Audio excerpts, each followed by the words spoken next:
Hi, market ഇപ്പൊ നന്നായി ഇടിഞ്ഞിരിക്കുകയാണ്. അതായത് നിഫ്റ്റി നന്നായി താഴേക്കൊക്കെ പോയിട്ടുണ്ട്. അപ്പോൾ നിഫ്റ്റി ഇനിയൊരു കുതിച്ചുചാട്ടം ഉണ്ടായിരിക്കും. അതിന് മുൻപ് ഇതുപോലെ ട്രേഡിങ്ങിനെ പറ്റി പഠിക്കാൻ, അതുപോലെ മാർക്കറ്റിൽ എങ്ങനെ നിങ്ങൾക്ക് പ്രോഫിറ്റ് ഉണ്ടാക്കാൻ അറിയാനായിട്ട് താഴെ കാണുന്നുണ്ടല്ലോ, വേഗം തന്നെ ഹായ് എന്നറിയിക്കുക.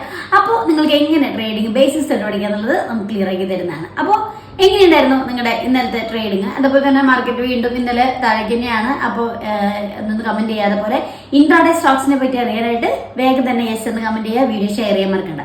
അപ്പൊ യെസ് എന്ന് കമന്റ് ചെയ്യുക, വീഡിയോ ഷെയർ ചെയ്യുക. ഓക്കെ, അപ്പോൾ ടുഡേസ് നിഫ്റ്റി അപ്ഡേറ്റ് വിത്ത് ഐറിൻ ഇന്ന് ജനുവരി 14 കാലത്ത് ഒരു 8:15 കഴിഞ്ഞിട്ടുണ്ട്. അപ്പൊ ഇന്ന് നിഫ്റ്റി ക്ലോസ് ചെയ്തിരിക്കുന്നത് 23.85 ആ റേറ്റിലാണ് ക്ലോസ് ചെയ്തിരിക്കുന്നത്. അതുപോലെ തന്നെ 23,000 മുകളിൽ തന്നെ നിൽക്കുകയാണ് എങ്കിൽ ഇനി റിക്കവറിക്ക് ഒരു സാധ്യതയുണ്ട്. പക്ഷേ ഇപ്പോഴും ഒരു ബിയർനെസ് അല്ലെങ്കിൽ മാർക്കറ്റ് ഇപ്പോഴും വീക്ക്നെസ്സിലായതുകൊണ്ട് തന്നെ ഇറങ്ങാനാണ് സാധ്യത. 23,800 വരെ താഴേക്ക് പോകാനും അതേപോലെ തന്നെ മുകളിലേക്ക് പോവുകയാണെങ്കിൽ, അതായത് റെസിസ്റ്റൻസ് പോവുകയാണെങ്കിൽ 23,150 ആ റേഞ്ചിൽ പോകാൻ സാധ്യത.